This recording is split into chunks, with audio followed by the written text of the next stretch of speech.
এয়া এইফালে মই চিকেন ভাজি আছোঁ। আজি ঠাণ্ডা বতৰ চিকেন অকণ বনাই পেলাই আৰু এইফালে কোলাৰ কাৰণে পিঁয়াজটো কচাই আছোঁ আপোনাৰ, আৰু এইফালে জহা চাউল ধুই থৈছোঁ। আহকচোন বনাওঁ। চবৰ বনোৱা প্ৰচেছটো বেলেগ, মোৰ বনোৱা প্ৰচেছটো বেলেগ কণ। মই আলুটো হাফ বইল কৰি লৈছোঁ, কেলৈ মানুহজনৰ ডায়েবেটিছ আছে, সেইকাৰণে আলুটো অলৰেডি হাফ বইল কৰি লৈছোঁ।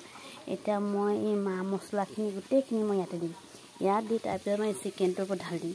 চিকেনটো আৰু এইকেইটা গোটেইখিনি ভাজি ভাজি ভাজি ভাজি তাৰপিছতহে মই পানী অকণ দিওঁ। এইফালে পিঁয়াজটো ৰঙা হৈ গৈছে, পোলাওটোৰ কাৰণে পিঁয়াজটো ৰঙা কৰি আছোঁ। এই চাবোন পাইছে, এয়া নিমখ, মই ইয়াত নিমখ অকণ দি দিছোঁ। আৰু এইটো হৈ গ'ল হালধি, ইয়াত হালধি দি দিছোঁ।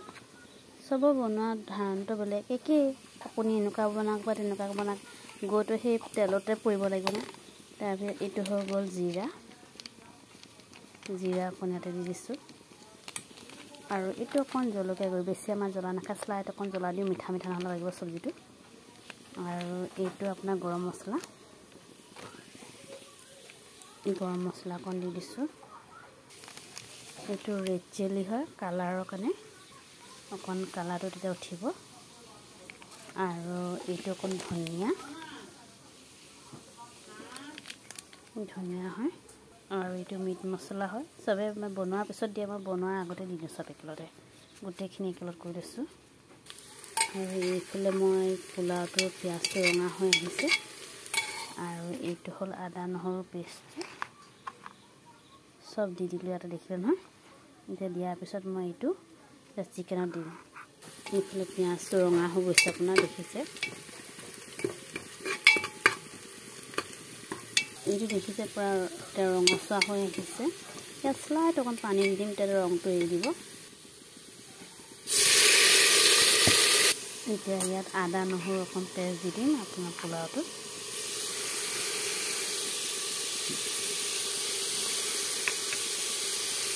এইটো অকণ মজাই লওঁ, মানে ভাজি লওঁ, ভাজি পেলাই অকণ মিলাই দিম।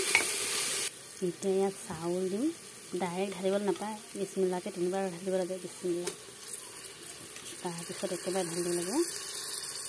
মই এই চাউলটো পিঁয়াজটোৰ লগত মিহলাই দিম, এইটো কালাৰটো নুঠে চাউলটো।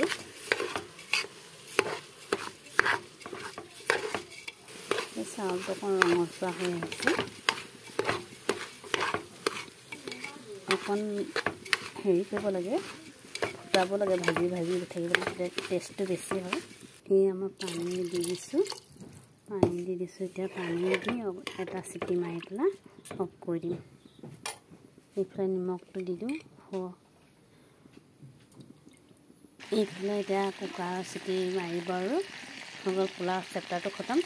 এতিয়া মই ইয়াত চব্জিটো বনাম, এইটো চব মিক্স কৰি লৈছোঁ। এতিয়া মই ইয়াত ঢালি দিম, বিছমিল্লা।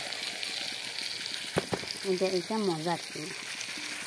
এতিয়া এনেকুৱা থাকক, পিঁয়াজটো তেওঁলোকে সিজিব, মই তেনেকুৱাই থাকিম। এইফালে মই আলুখিনি মছলা দি ভাজি লৈছোঁ।